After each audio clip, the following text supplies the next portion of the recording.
asalaamaaleykum mbokk yi ñu ngi leen a nuyu di leen dalalaat si beneen jotaay Gambia football show on the Jollof Football Bantaba tey nag ñu ngi leen amal player ratings AFCON bi jeex na Gambia got eliminated. They made us proud, went all the way to the quarterfinals of the competition, but now we're gonna look back at the tournament and see how our players perform. So coach Che mi ngi ñëw ak rating some on each of the players who performed, who participated in the African Cup of Nations for the Gambia. So we're gonna look at them one by one, starting from the goalkeepers all the way to the strikers, and then look at the coaches, and then look at the fans, and even anybody that has a say on how Gambia perform in the African Cup of Nations. We will look at them and rate them from 1 to 10. So the ratings is gonna be 1 to 10, and Coach Chair has done his rating for each and every one of these bodies. And but again, if you are new around here, don't forget this is the Jollof Football Bantaba YouTube channel. If you are new around, don't forget to subscribe to our channel. And if you like what we do on this channel, please consider liking this video. And also note that we have a Twitter, Facebook, and Instagram page. Please follow us on all these platforms because we give a lot of updates on Gambian football.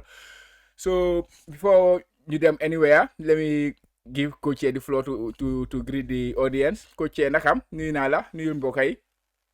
Ciao, mai cool fan ala bu baax a baax a baax di nuyu suñu audience di nuyu Gambia di nuyu àdduna di leen ne asalaamaaleykum wa rahmatullah. Welcome to the Gambia football show. Tey moom comme nga caawa rating si la waaw man nag suma xalaat rek laay wax waaw nu ma gisee rek I don't say I'm perfect, but I think I'm entitled to my own opinion. Yeah, definitely. Definitely. When it comes to rating, it's very tricky thing, Every person has a different way of rating. As we know, Coach he's like a C license, FIFA C license holder, right? If I'm not wrong, C license. So whatever rating he's gonna give on this platform, you know that he's giving it from the point of view of a coach because we are rating the players, and then we will look at, of course, other bodies that touch the football landscape of the Gambia, but mostly he's gonna give you an overview of what he thinks as a coach. But again, the fan here and there will tell you, okay, this is the rating. But it's everybody's entitled to their opinion. We are also fans of the Gambia football team. So I might not even agree with all the ratings that Coach Che give here. But yeah, without further ado, guys, let's get right into it. As we know, Gambia them in African Cup of Nations. We went all the way to the quarterfinal. Like I say, we played 5 games in the competition, won 3 games, all by the score 1-0. We drew 1 game against Mali 1-1, and then we lost our quarterfinal games to Cameroon 2-0. So we scored 4 goals in the competition, and then we conceded basically 3 goals. And it was a very successful tournament considering it is the first time ever that Gambia has participated in a tournament. So yeah, Gachengalama. But now we are gonna celebrate the boys, and then we're gonna start by doing these ratings. So we will start from the goalkeeping department. As we know, we went with 3 goalkeepers. And Babukar Job, Moji Job, Babukar Gay, Moji Job, Toldo, and CSCB. These were the 3 goalkeepers we went with. Babukar Job played 3 games, Toldo played 2 games, and CSCB was on the bench throughout. He was the only Gambian player, except Steve, who left before the competition finished, who did not have any minutes in the tournament. Coach yaa ngi rate Babukar Gay 7.5. Let's start with Babukar Gay. Why 7.5 for Babukar Gay, please?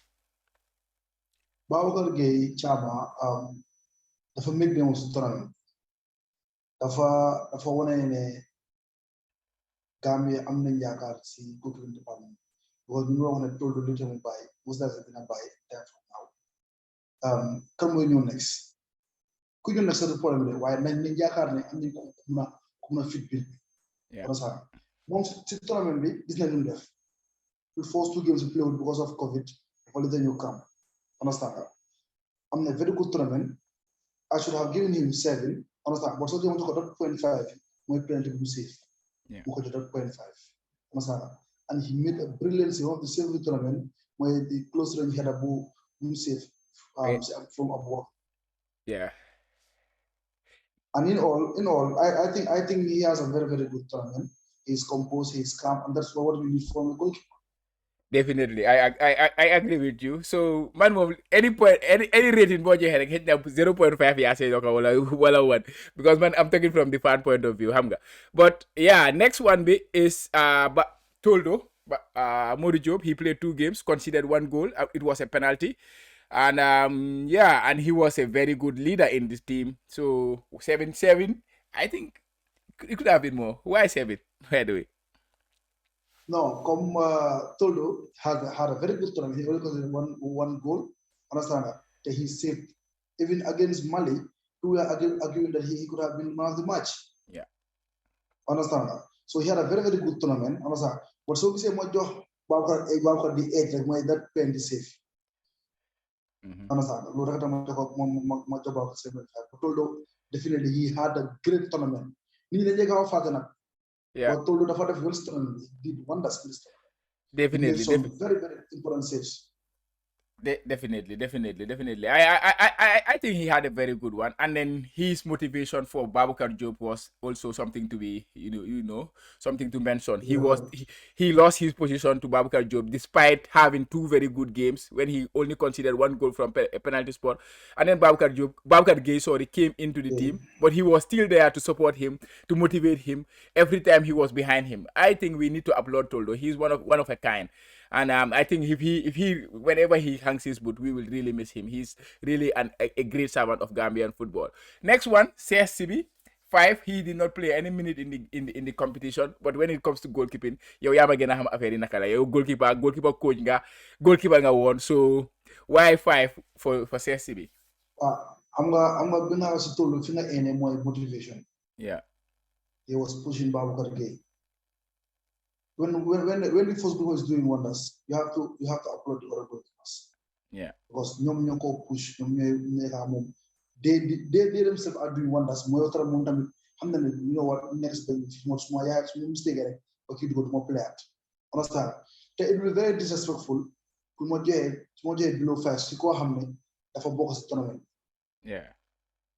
Although played, but participate now in one way or the other. Yeah, definitely. Because goalkeeping is a department. The ñoom ñetta la first play na second play na moom moo played amul chance fine, but he was there moving them. ñoo xam ne mun fa he is always behind them.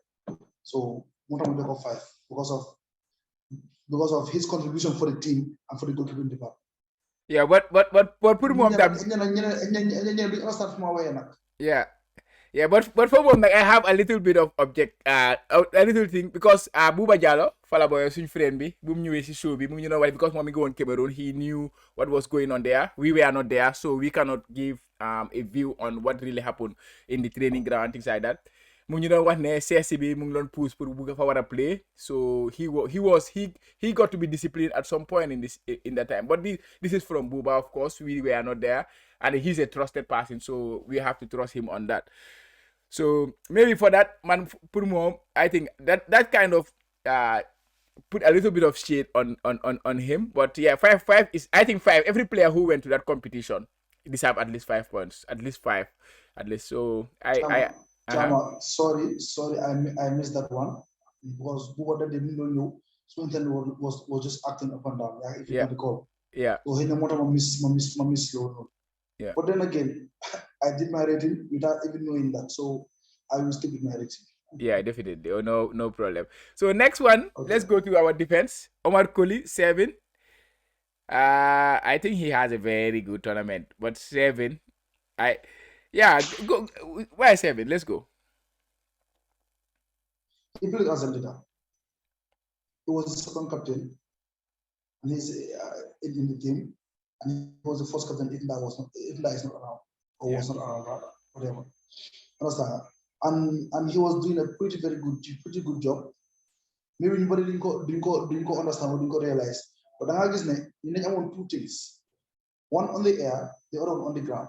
Yeah. So you know Yusuf market me Jail Ball Yusuf, Kim James. But when it comes to Siko, how many other headers lucky Oracle?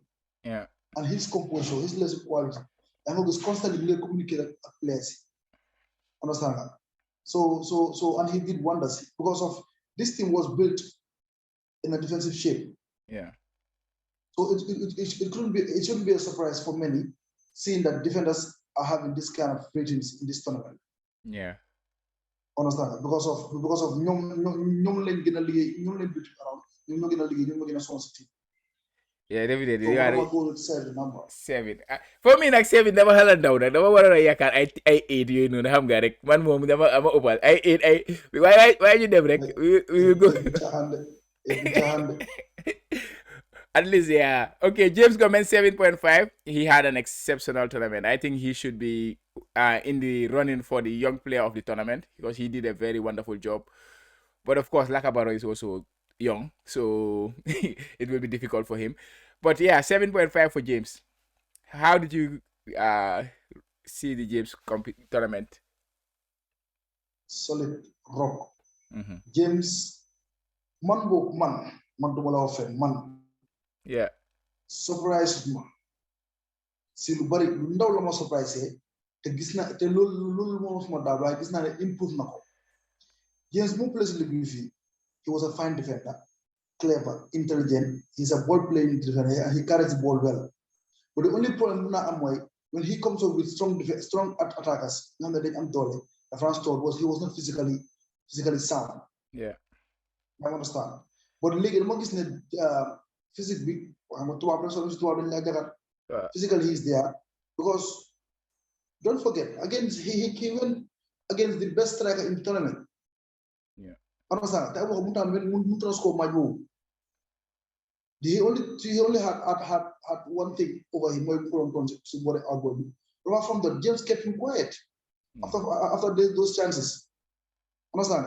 After Abokos we am ball sa fay génne pour jëli di ball. And so yeneen games here, James was solid rock. James was our best defender in the tournament. Given the fact he's just 20. Yeah. He's brave. Understand? Operator with dafa am leadership, dafa am lu gom boppam. So James, come on, James has to be right up there with the best players in this tournament. Understand? Yeah, young best player. Yeah, fine, I agree with you because he's very young. But even though what he's so it my jail for top 5 in this tournament. I'm going to say yeah, one boobu nag. and he was one of our best players. Yeah, Gambia, to be honest, Gambia he was one of our best and yeah, isi gannaaw bi tamit noo ko waxee rek especially Omar Colley jël na leadership bi foofu noonu but it's like James did most of the work. You know, Omar Colley was more of the experienced guy there, but he also did a lot of work. But James moo ko def. Yeah, Noah Son back moom it he missed the first game he started the first game, then missed the second one. He started 3 games. He missed 2 games. Yeah, 2 games he missed, and then he started 3 games. I think he was pretty solid in the back when he played, but when it comes to going forward, there was not much. Of course, we know he's a center back by trade, but he was playing. He is versatile enough to play like right back. But I think he was pretty solid because so said in game Cameroon, sir, that left side there was not much coming from Cameroon. Everything was on the right side. So 6, I think, is a decent score for him. Why? Yeah, Chama, he was solid, and Munumala wa kan wala fan lañ ko expose. Yeah. Maybe not you understand football. dañoo wax rek duñu xam ma waxe against Cameroon. Yeah.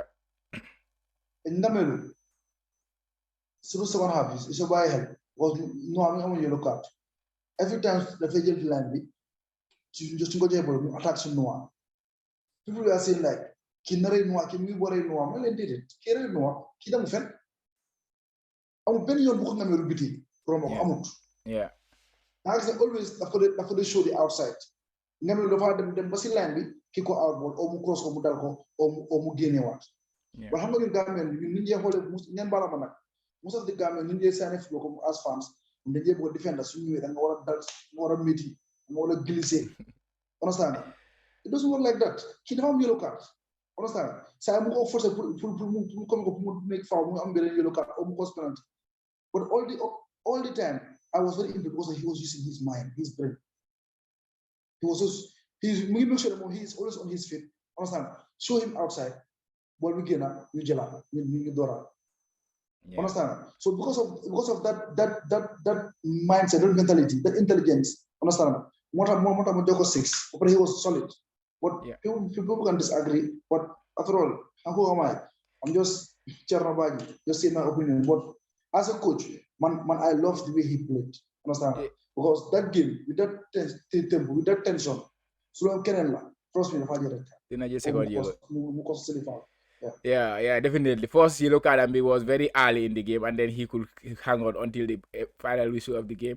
Yeah, for me, the only disappointment from his side is, of course, going forward. But of course, it's the way the team plays. So you cannot blame him for that. It's the way the coach want his team to set up. So you cannot blame him for that. Yeah. Next, we move to the fullbacks. That is Pamodu Jan, Ibuture and Sedi Janko. Pamodu Jan 6.5. I think he had a very, very good tournament. Considering at the start of the tournament, to be honest, as I did not want him to be there because of he was not playing regularly. So, and that was not only me. That was, I think, but because of Lumdefar Gambian footballer, exactly, Lumdefar Gambian footballer, so he's there. The support was there. But to be honest, that's more surprised the tournament. He played very well. Of course, sometimes the I had a foul. See, I think he played solid. Whenever he was called upon, he was very good for the team. What's your take on him? Now, first of all, dama was jërëjëf nga galama la jégalu nag waaw da jégalu parce que man mission boobu bëgg naa suñu ne woon ne waruñu laa jël waaye tamit yëpp dama ko teg si football rek because ñun football bu ñoom lu ñu analyse ñu ko based on football not based on sentiments although we are human beings on sa board lu ma la woon ni dañu la wax fii based on football bon do suñu xalaat la Nda had a pretty good tournament. I have to agree, especially the game against Guinea. He showed the whole world that he deserves to be the captain. He died for the team. When against Guinea, Nda played well. Nda the day. Now he went over the line for the team. There are certain things in football. Certain games on the soccer, you just need to go over the line. You don't need to play a beautiful game football or a beautiful game. You just need to go over the line. Nda was doing that. You understand? Given the fact like he has not, I won't comment on nobody. Given his age, understand? His physicality, for how it is, understand?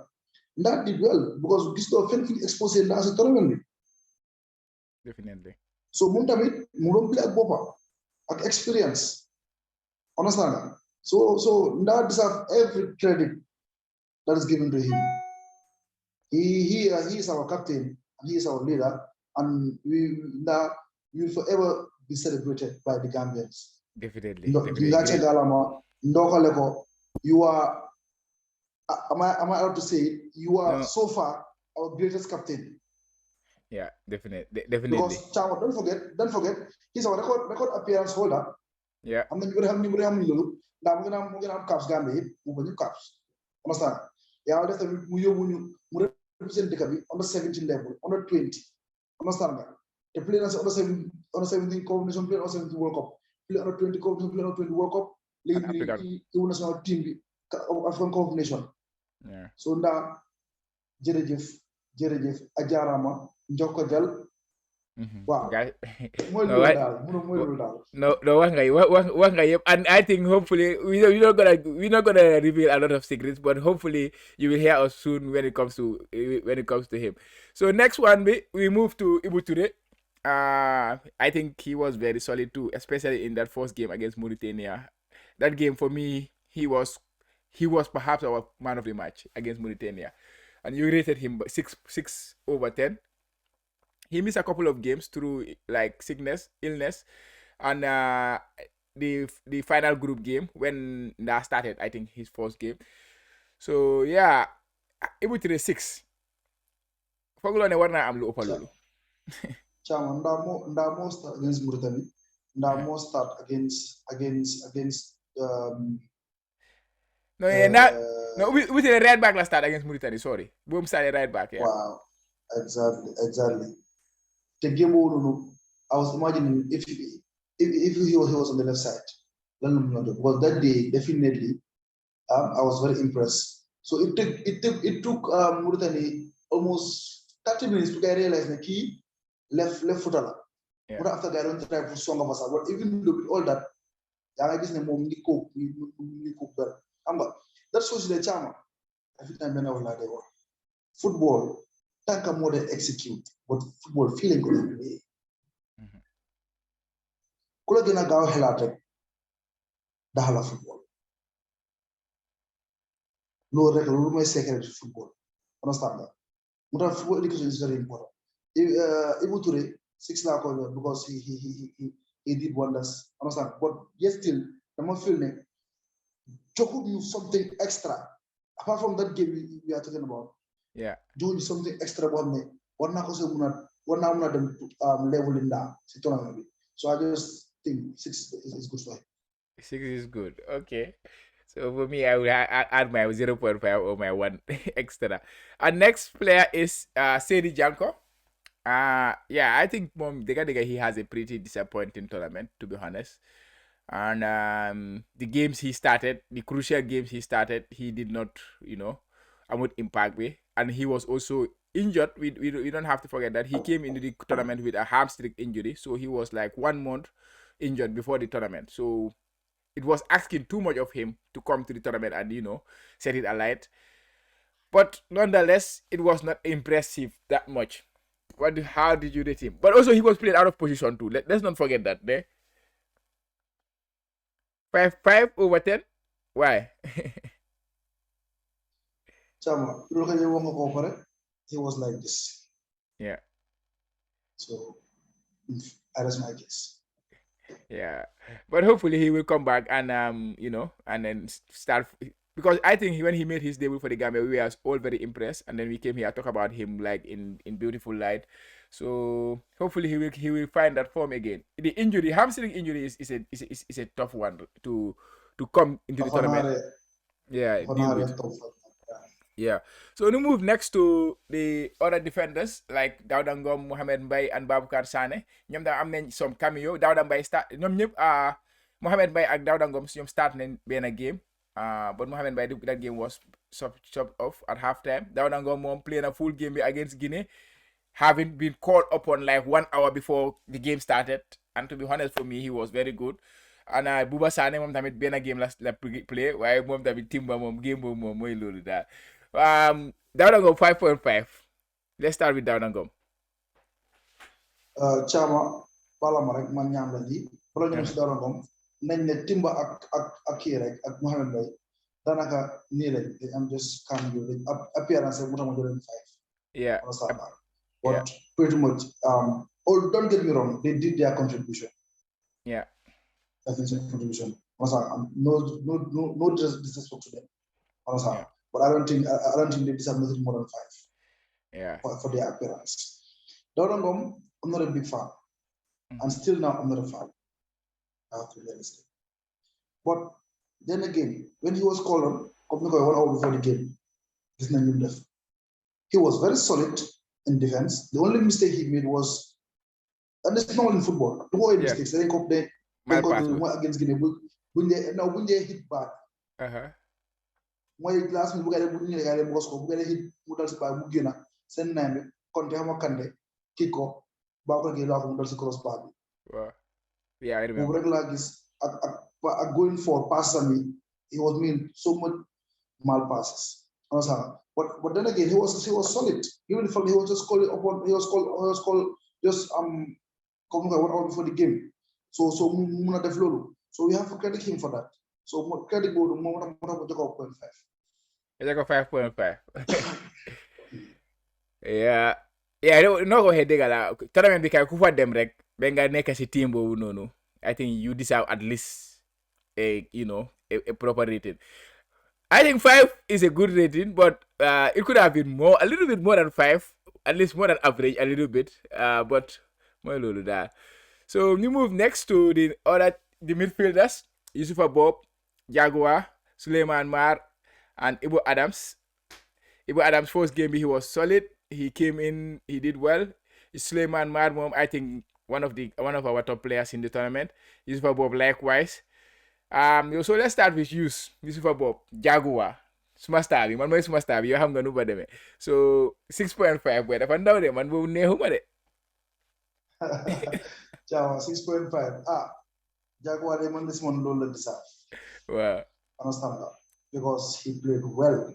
He played well the tournament. Understand? He had an assist. Yeah. He was trying to control games. In fact, Momo forced him to ball to Suf. He's full of confidence. Understand? But I think I would, which is formal, I would level it, Kenny, Suleiman Mar, while leveling James, while leveling I think he's right Under them. behind them. Yeah.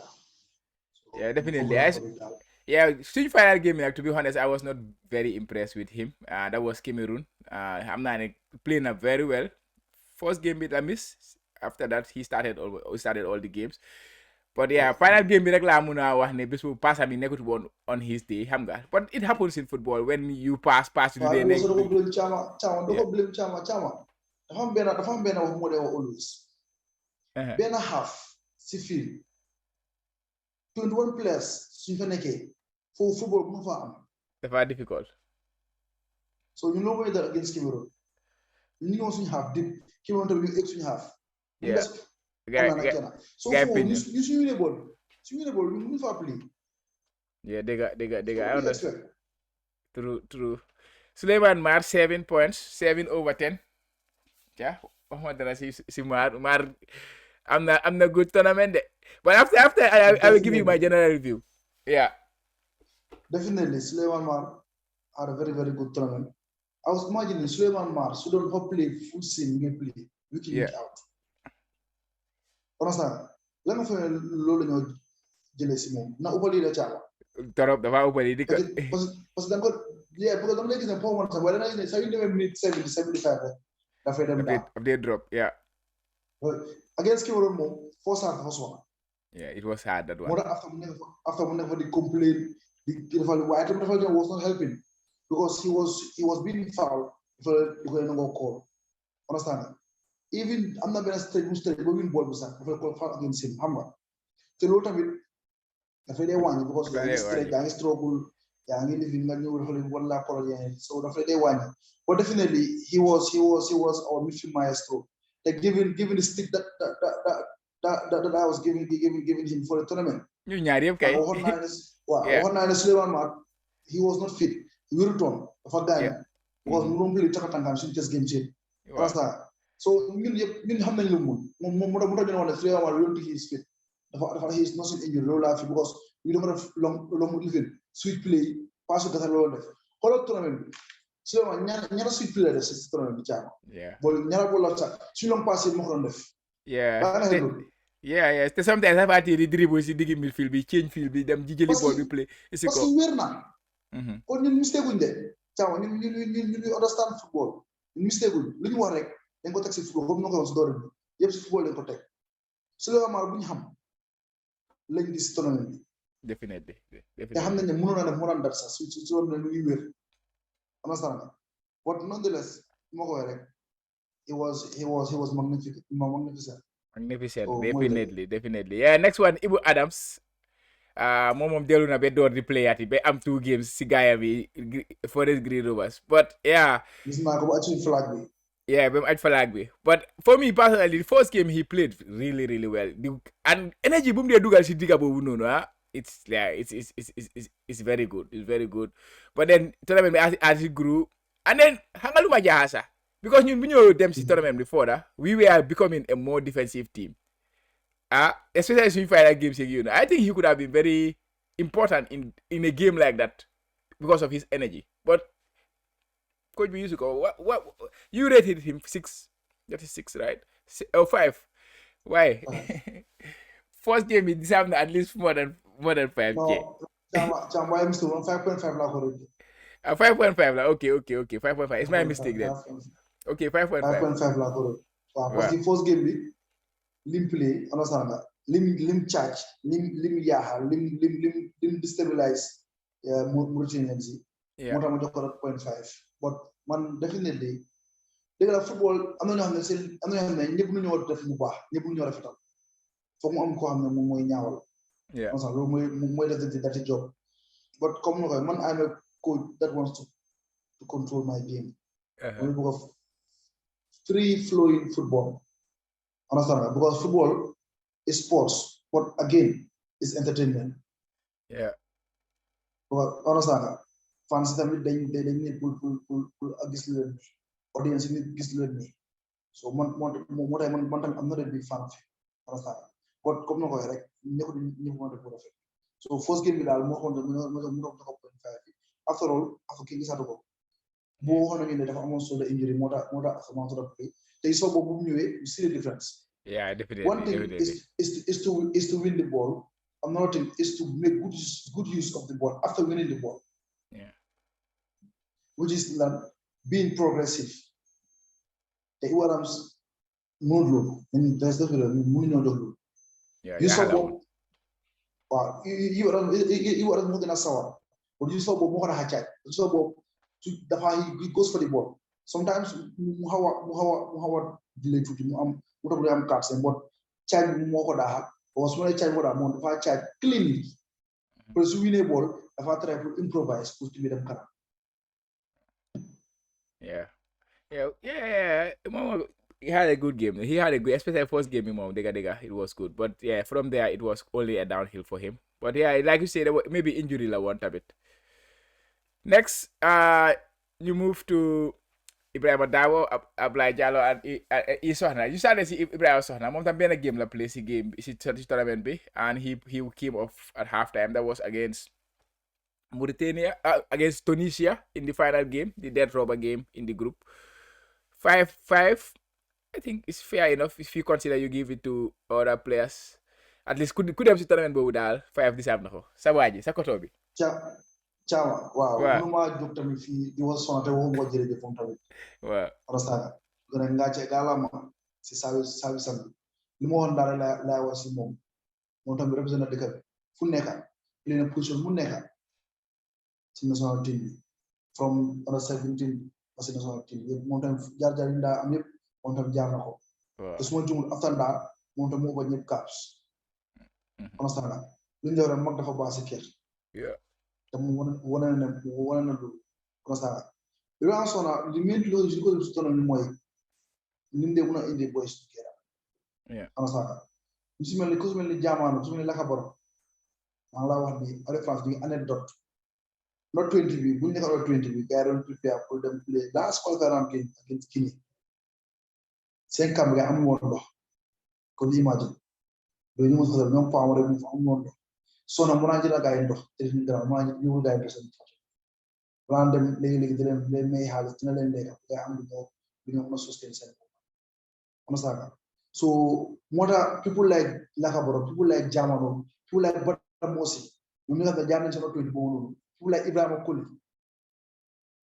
understand ñoom yëpp they all have high regards for him ñu ko respect so moo tax people like that dañ baax si camp understand nga but loo xam ne bro jërëjëf sa service kontaan nañ trop waaye xam nga football moom di sam bro jamono la la dafa am ku ma wax mu ne ma cee ma ne ko naa mu ne ma bàyyi nga xel maa ngi Gambie ak Tunis ma ne ko mu ne ma gis nga soxla lu mu fa nekk mu ne ko mu ne ma gis nii rek was play bi raw na ko mu ngi am to say this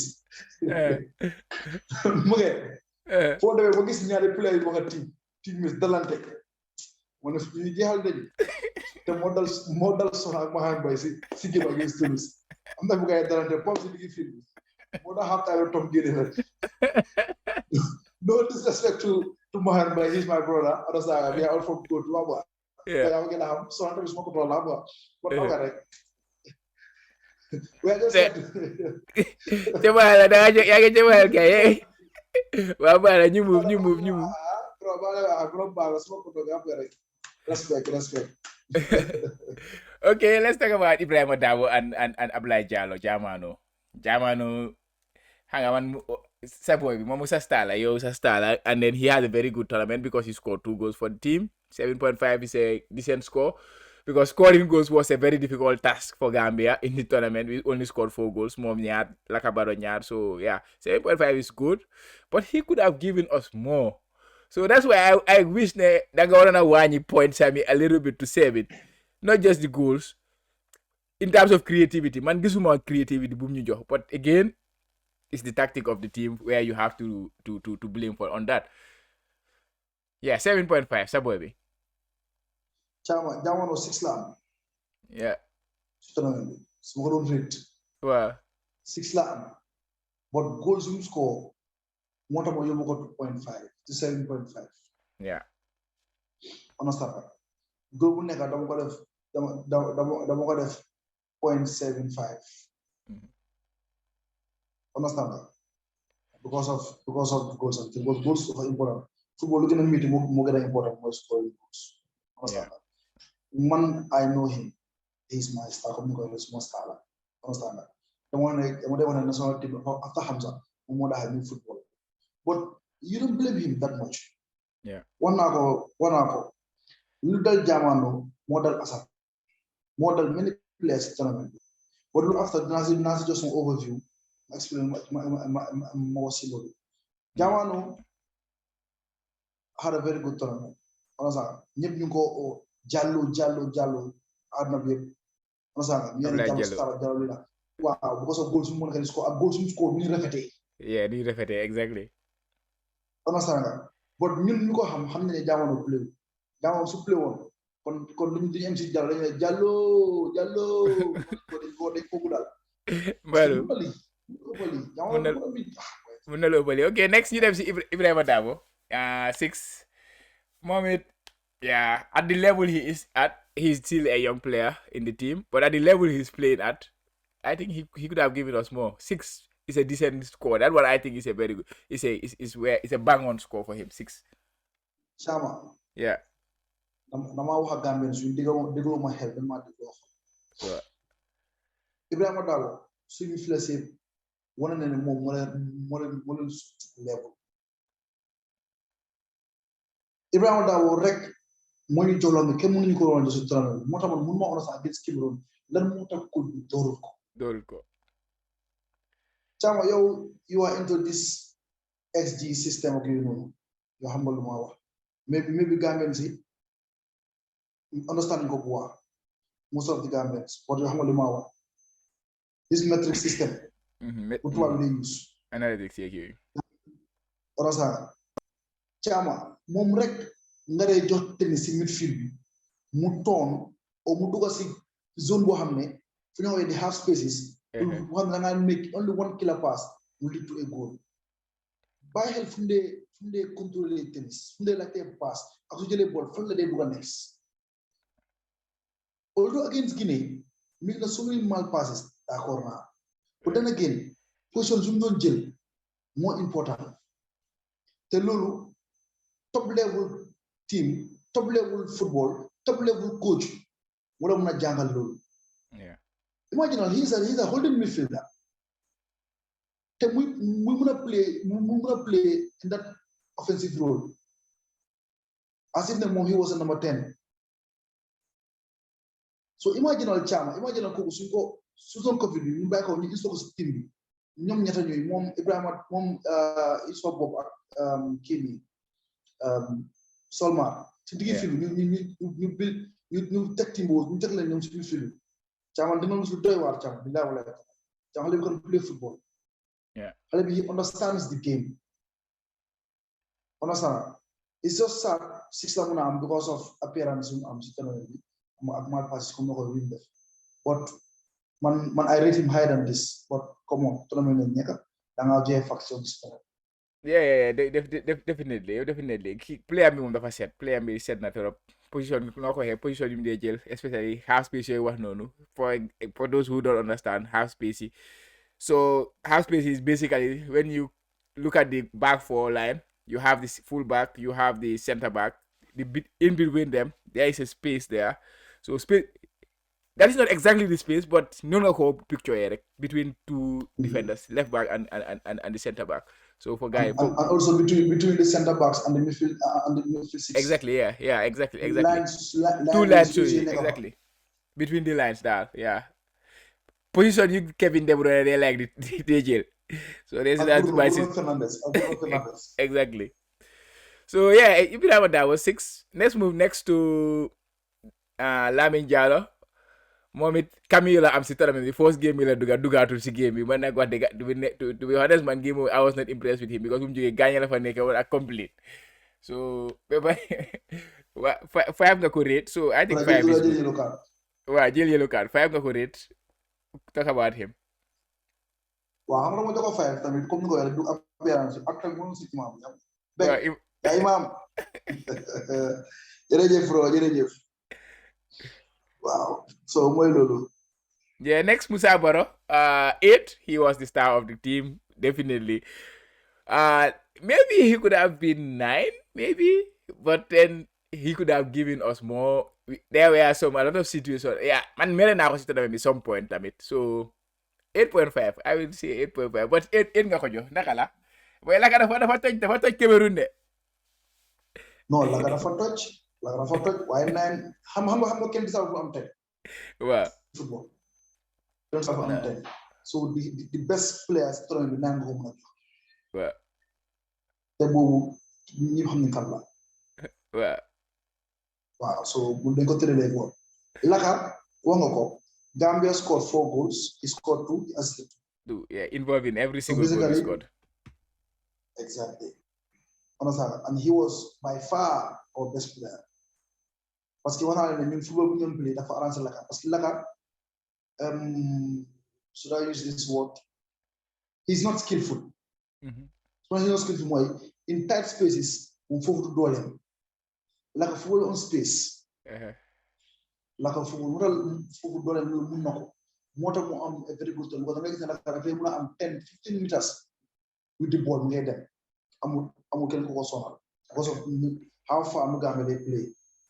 moo tax it was not a surprise moo déggee Laka Liverpool ñu ko topp because in this game bi daf ko sut trop.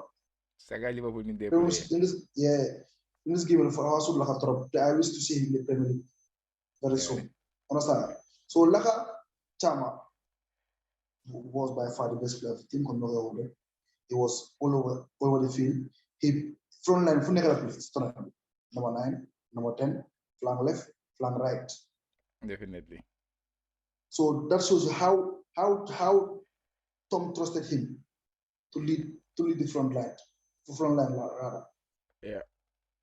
So Laka Dela is all the best. Like Dela Jajef, Adna Nila, qualifiers, ak test match yi ñëpp am doon wala Laka bi ñu ko jël responsibility facteur mi ñëw nga jël responsibility bi jël baatem bi nga ñu jël ko style team bi ko ñu ko ngi na yaakaar wat ma yàlla moom noonu di ki nekk rek.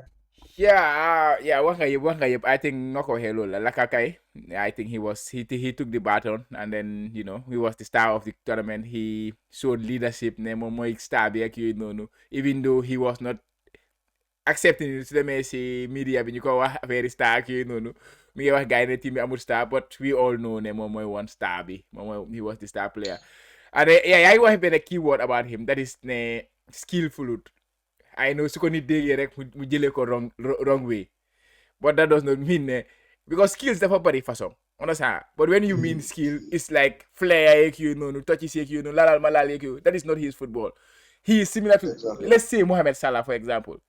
When I watch Liverpool, I'm a Liverpool fan. I don't like Salah to be involved in build-up play because he's not good. That is not his game. His game is running behind, and it's similar to Laka Barrow. His game is running behind, and like you say, Gambia's football daf ko favor woon naka la doon demee. But next you dem si Modou Barrow.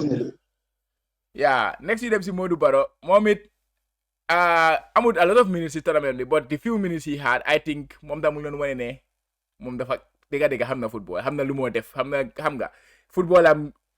Dégg jaar na am na ay jaar ci football daal moom but I think he could have given us more. 6 is okay. It's a good rating. Why 6? waaw yow nga ko pare Chama yow nga ko why 6 nga ko pare was one experience wane ñu doole mooy daw la mun dem si line bi ñu jox ko mu dem ak tennis bi understand te moom tamit rek li dal ñeneen ñi moo ko dal understand lu su time place bëri moo ko dal he was not given the opportunity to showcase his talent because of the way the team was playing. Yeah, definitely. Next, you move to E. Coli. I was pretty impressed with him in the first start. End product was a bit lacking, but I was impressed with his directness. Dembo Dawo suma star bi moom it xam nga moom every time ñu ko tudda fii nii he did not have the greatest of tournament again. Most of them, like no go ahead, it was down to the tactics of the team. Of course, it yielded results. It gave us the results we wanted all the way to the quarterfinals. But most of our attacking players, most of our talented players, they could not showcase their attacking output, something like that. Babukar Job, you have got your moment 5.5. Moment come now for a couple of cameos. Let's start with the prime qualifier 6-6. Why 6 for equally?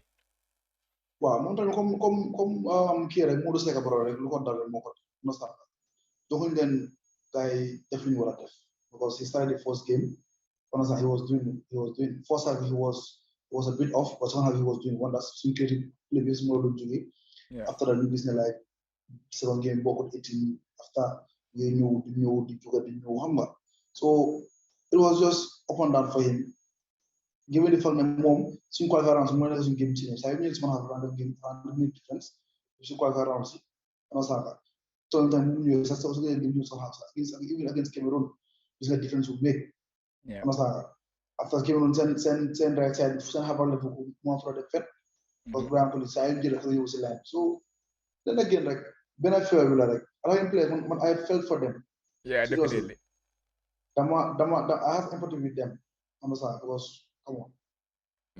They suffered in this tournament. They suffered. Yeah. But come on, overview we now see what happened. Yeah, definitely. Next one be Dembo, swing boy be. Dembo Dawo, leading goal scorer Belarus. Same thing. Yeah, the same thing. Because mom a lot of minutes in game. So I think 5 was a fair score for him. Babukar Job, you give him a 5.5. So why? Babukar Job. Where you that is Daraluma Gisut. Ay chama Bokar Gueye waaw Diop penalty Bokar Diop waaw suñ goal bi against Tunisia moom moo daw di line bi effort bu mu fa def noonu ba génne ko laka cross ko jàmmaano waaw effort boobu rek goal la understand parce que fast play la ñu jamal ko mu daw ba nga dem the high speed di dem ab mu straight daw ba de génne tennis bi ñu waat joko la into play so effort boobu fonga effort boobu fonga credit ko si def effort boobu ñu mën a score goal boobu so mu tam play he assist waaw moom moo assist goal assist the assistant I know assist the assistant exactly so what am I doing at 5 it's a very it's a very undervalued metric we got to use in football exactly when it comes to assisting the assistant. Some players they do this like Marcinho David Silva, Yako Fayet for Manchester City. He never get the number of assists you expect from him, but always the pass before the assist, he's the one who does it most of the time, which is not credited. I agree with you. My final situation, but if I get on to my help, but more down no, but more do guys like you know. I think he deserves an extra a 0.5 for that. So it's a yo gis na fa hewlo dara ci tournament bi everything yang ko gis mo da nga nek coach bi xam nga man ko je man fan la won ma ngi stand rek di enjoy suma boba man nek won stand comme fan man because man ni na on ligue mo la tam ci en fait transfer bi ñu doon def di analyze pre-match after match so man tamit foog ma man tamit maa ngi jàng so dama war a xam nu ma seetaan. Definitely I agree with you. So next ñu dem si forward players si Youssoufa Ndiaye, Assane Cissé boy bi Mohamed Badamosi. Youssoufa Ndiaye 5, Assane Cissé 5, Mohamed Badamosi 5.5. Use mom, of course, benn game la play mo am red card si game boobu noonu, but we managed to stay to maintain the result in that. I know I don't think he deserved the red card, to be honest, especially when it comes to the first one, the yellow card, the handball. But mooy loolu daal loolu passé na 5. I think it's a fair result for everybody who participated, who trained with the team, and then take this team to the quarterfinals. You deserve at least 5. So I have no problem with the 5 with him. Wow. So you saw me come nowhere, right? No, Assane moom dafa sonn Assane moom dégga lu mu score ci tournament bi métti na ma cee Assane lu mu score métti na ma dema score na assist na 45 minutes la play mu score assist te gis naa góolam sa naa highlights tey coach bi sax dañ ko doon teg 5 bu Assane duggee parce que come on understand as a coach half time ba dugal nit 45 minutes 47 mu square la Yeah. si Java loolu ko ñu fa nga jox crédit si loolu xam Foog nga joxe crédit. so Assane moom I just felt for him mu ko yërëm Assane defu dara Gambian san ko believe Assane defu dara Ne defu dara I know. Assane defu dara si tournoi comme moom mi defu dara mooy di foltam ñaaka pause foltam Yeah. you understand rek lu si moom niñ doon play moo arrangé wu Assane Moo ko arrangé wu at all. But again, you cannot say much about New don't play because we yielded results. And to go to the quarterfinal, it depends on what is more important to you. Is it the results or is it the players you perform? But I want to have both. But sometimes in life goes like that. You cannot have everything. So Avela. But yeah, no go hell. Like Asan team before favor would go, and hopefully going forward, we will find a way to use our attacking players more. Maybe leading next first time la. Yeah, next Badamosi. One time you go see once the last game against Cameroon. I think he fought very well in that game, especially considering moom kenn afa nekk ak Laka Barrow ñu si des yëpp a ngi si gannaaw Laka ko ne xanaa jege ni wante xeex na gars yi win na ay fouls xam nga they move guys si angle shake noonu so 5.5 c'est pretty okay it's a good score but he would have get a 6 I think especially ak celebration yi soo ko si boolee xam nga moo dee daw si di ñëw célébrer rek Laka Barrow foog Laka Barrow uti ko wala moo célébrer waaw ñoom they have a very good relationship ñu ngi sama yeah France last show sax Matar Mbodj wax na ko they are very close comme ni ko waxee rek Gambia moo naxaree waxee Gambia moo naxaree analyser football Badamosi yu bëri noonu Badamosi amutoon mentalité si game against Cameroon Badamosi may leen boy Badamosi liggéeyam si game boobu def na ko ba mut yeah Badamosi all force balls suñu demal yëpp benn rek la si minute yéen yëpp moo ko win that's one secondly da koy def mu dincal ñu tennis bi dincal tennis nag oo nga téye tennis mais nga dinca ko sooy dinca dafa am time boo xam ne nga ko mun a amee after nga release ko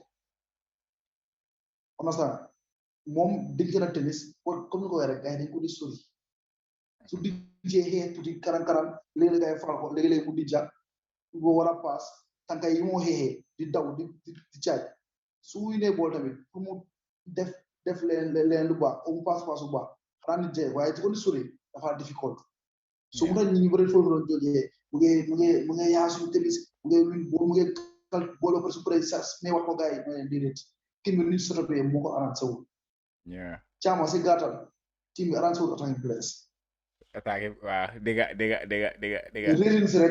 ratings rek won na la ko yeah, most of the ratings go to the defenders and then the players who score the goals. Definitely. I agree with you. But again, you cannot complain too much because what we had in the tournament all the way to the quarterfinals, So it's difficult, but it's good to say it too. Hamga. But also, at least let's try to balance every time. The next one, final player is Steve Tarawale. Mom, of course, we have the second game be la by team bi mu fa gañu. So I hope he's fit now. His team is playing today. Ajman, my guy mo update right now, but check my guys in line up. I don't know if he's there or not. But mo muni ko read because play out si tournament bi pa fa gawa dem. So we cannot say much of course contribute na because he started the tournament with them. So you cannot, but he did not do enough to be rated. So let's just move to Coach Tom. Coach Tom Yanko rate 8 out of 10. Tom said fit 8. I think it's a very fair score. I think he was the MVP for the team. To be honest, he was the MVP. Definitely. Yeah. Definitely. He was the star of the show. Yeah. Then again, now heart. Stama mandama yaga support Tom. Yeah. Ono sa li sama ko moy coaching perspective motama ko support nim de halate ak nim de waxe given Gambia fu ñu joggé ak fu ñu indi tay criticism bari nañ ono sa du ñaaka but nim de play neexul ma xam nga fa mu leer jama yeah nga support niki is different from nga like ni mo play comme man yo xamul man amé big Mourinho fan yo know that. Yeah, definitely. Because of his honesty. He's come dal Mourinho la dama ko like dal. Yeah. Among all the coaches, moom rek moo la dee wax dëgga. Moom he says it as it is. True. Te you can learn a lot from him. Press conference Mourinho rek ñu nga jàngal lu bari. Unlike suñ so-called top coaches yi comme ku mel ni Pep Guardiola, understand moom na brosse rek dafa rafetal moom nii rek su dee caama sax caama moo tax am na football te xam ne caama moom dara so moom doo xam dara si moom doo mën a jàng dara si moom waaw moom is that close Mourinho is open understand moo tax mu like ko Tom tamit dafa am that Mourinho take in him understand so moo tax if he even plays like Mourinho deep down soo ko interview xam ne soo ko laajee sax ku sa coach icon ak soo caa dara wax Mourinho so Mourinho bu mu la surprise because he just thinks like Mourinho. Yeah, definitely. Result rek la faale. Result rek la faale. Exactly. Te Gambia tam foofu lañ toll woon. Yeah. Gambia foofu lañ toll woon parce que dañ daan play ñu Gambia amuñu ndox amuñu wërsëg waaye this time nag play bu baax te logu ñëw na wërsëg bu ñëw na so comme ni ko waxee rek it's a mix of both. Yeah, you cannot have everything. Yeah. That's life. You cannot have everything. Play bu rafet pour result so Tom def na liggéeyam as a coach but at the end of the day coach you are only been judged by what you do. By the results. Understand? The results la so Tom nekk nga ndongo jërëjëf. def boy si ndongo. waaw waaye tamit jàmbaar nga try nga trop waaye tamit si kiraw des la wala mere de waaw su génne kii waroon mun wala si mere de. Yeah. mu da jox ma la 0.5. ma yëgaluloo ko. waaw mu da joxal ma ko. Yeah, man sax game dama ko si mere to be honest. So yeah, Cameroon game bi moom wax dëgg neex la I just wanted to see a little bit more intent but mooy loolu daal final one bi boobu maa ko moom fancy bi moom loo ko de bi du ma la ko jox. jëlal no man gars yi 10 laa leen jox fancy 10 laa leen jox boy because Gambia flag right now is everywhere in the world of course football bi la starté but fancy wane nañ seen boppa biir Cameroon loolu dégg biir social media bi yaa ngi dégg Gambien red white blue white green bi andi te gars yi dañ ñun doon supporté boy from whistle 1 to whistle 2 ñi ne si daan match sax ñi ne nekk foofu di yëngatu rek ñoom nga lay gën a dégg sax suñu gémbee Cameroon sax fani Gambien nga lay gën a dégg ñu yëngatu dan fancy Cameroon bi so dégg I will give them a 10 gisuma any reason pour moo leen a wàññi less than 10 boobu noonu xam nga yaa ngi wax ne 10 doo ko mën a joxe but fancy boy 10 over 10 la leen jox fans ka mu fee waaw koo xamul li nga ko def li la def moo tax loolu olof wax fans kenn amul seen fee waxuñu ko su woon the whole 90 pentul seen yaram naaj bu mu tàng foofu liggéey lu mu tàngee woon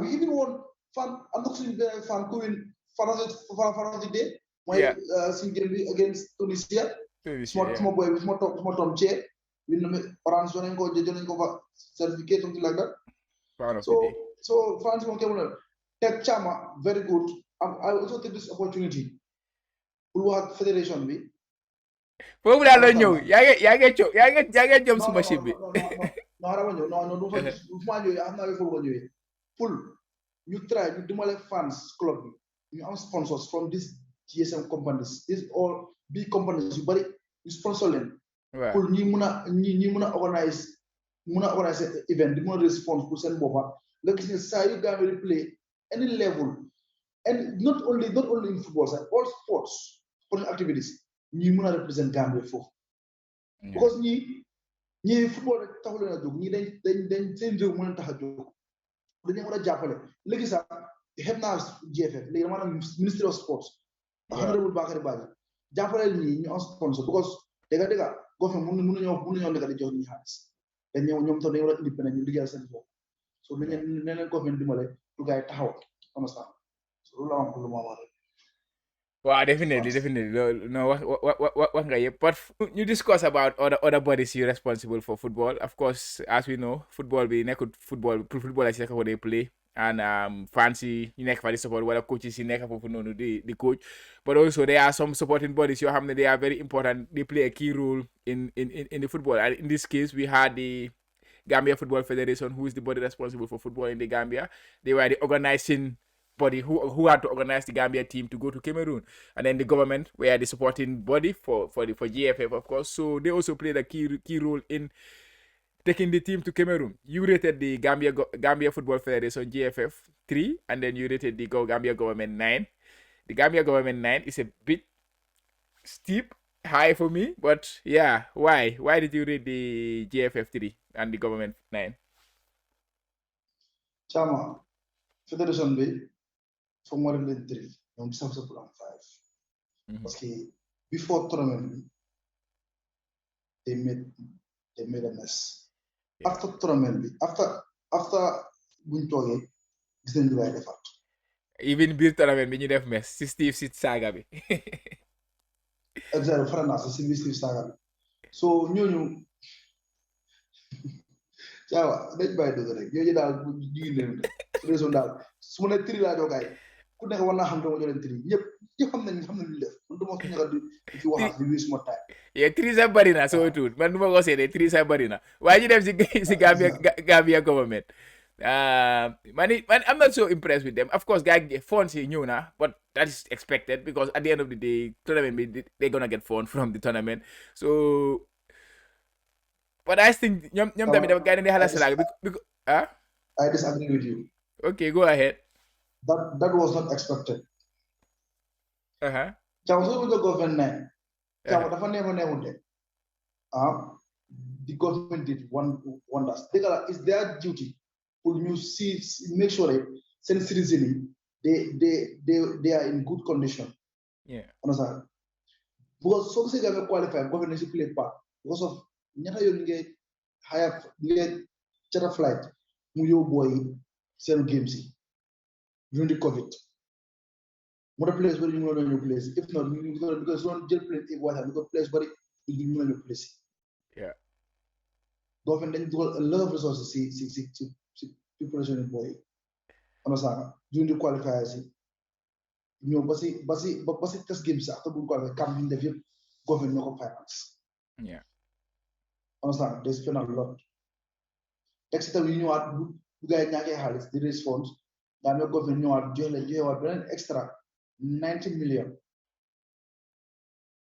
Chairman, you include who jërëjëf do ke jërëjëf parce que président dëkk bi government fi jaar bari nañ waaye nu ngay taxaw football benn government ko taxaw football.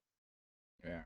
So fu ñu jëlee fu ñu gaaje fu ñu jëlee ñu wax leen jërëjëf lu bëri lu ngay def loolu GFF la woon what GFF mënuñu ko def ñoom ñu intervene. Yeah, but I feel like they've done well. They've done well, but lii mënut a continuer. Lii mënut a continuer parce que government mënut a nekk di financer di team bi te ñu am more important issues yoo xam ne ñu politique yaa fii. Yeah. Understand? Politique woon nag te bëgguma dugg sa politique parce que ñu ne soo wàllu ngeen su government dañuy fay na politique. Understand? So foofu laa mën a am rek daal government daal definitely président Adama Barrow waruma laa wax jërëjëf sax. Parce que sa responsabilité la bon mënoon nga ko ñàkk a def tamit te du mujjee fenn soo tëree nañ nga cee gàllaama lii la doomi réew di njëriñ réew lii la président di njëriñ njaboot ñu ilif waaw la ñaanal daal yàlla may la fan bu gudda yóbbu yaram may ko sa government bi yëpp may ko Gambie bi yëpp yaaga di celebrate yaaga di feetoo national team bi waaw yàlla nag moo xam liggéey ci dëkk bi dinañ ko yàlla defal.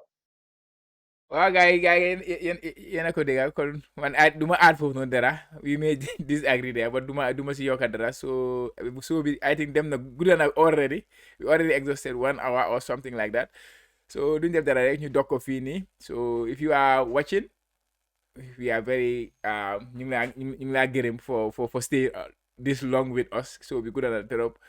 But yeah, guys, don't forget to hit that subscribe button if you are new around here, and don't forget to like the video and then share it to help us get more outreach. And also, don't forget to connect with us on social media: Facebook, Twitter, and Instagram. We have our Jollof Football Bantaba accounts there, so we will do a lot of updates on football there. So, guys, ñu def dara rek ñu dog show bi fii nii tey. So, thank you for staying with us this long. Coach bi déggoo nañ.